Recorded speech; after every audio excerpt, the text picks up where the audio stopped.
Na monitoring del Departamento de Salud, ya aparece que tiene según 11 casos de HIV, ya descubrí na blood units este lang año. Por eso el Philippine Red Cross Zamboanga City Chapter, de antes pa man bien stricto ya na interview y screening con el blood donor.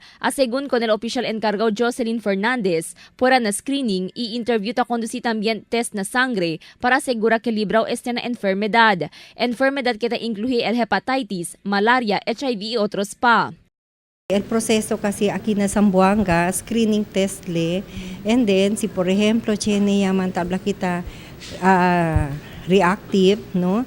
Tan imbya kita se pero coded ele, so tiene kita importante tayong kasilil confidentiality, so hindi kita tan ano tapon el name ko sa el ano coded tiene lang ele tabla kita serial numbers, no del kin el ano elia do na imbya kita blood sample na Manila na RITM for confirmatory.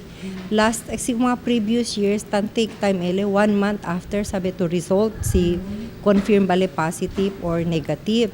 So ara si este year no 2 weeks siya lang ele, pwede ya sabi si por ejemplo positive o hindi. Taimbya también según el Red Cross con el blood sample para na RITM para el más hondo conducta del blood test. Este para asegura que negativo na enfermedad el sangre, siendo maga pasyente el quien usa y beneficia con este. Todo el blood units, hindi kita se tan release no si hindi ele ya pasano na negative gat ele before to man dispense el blood. Según na Philippine Red Cross, del enero hasta este mes na records di ila, tali na 3 casos de HIV a descubrir na di ila unit.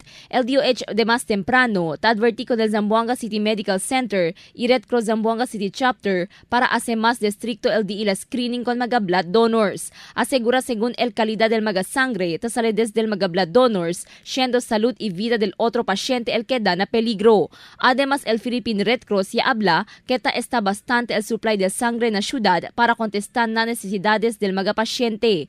Ta continúa suhiri el Red Cross con mga vivientes para participar na mga bloodletting activity y contribuir para salvar vida por medio de dona sangre. Crisal Amonia, Dateline Zamboanga.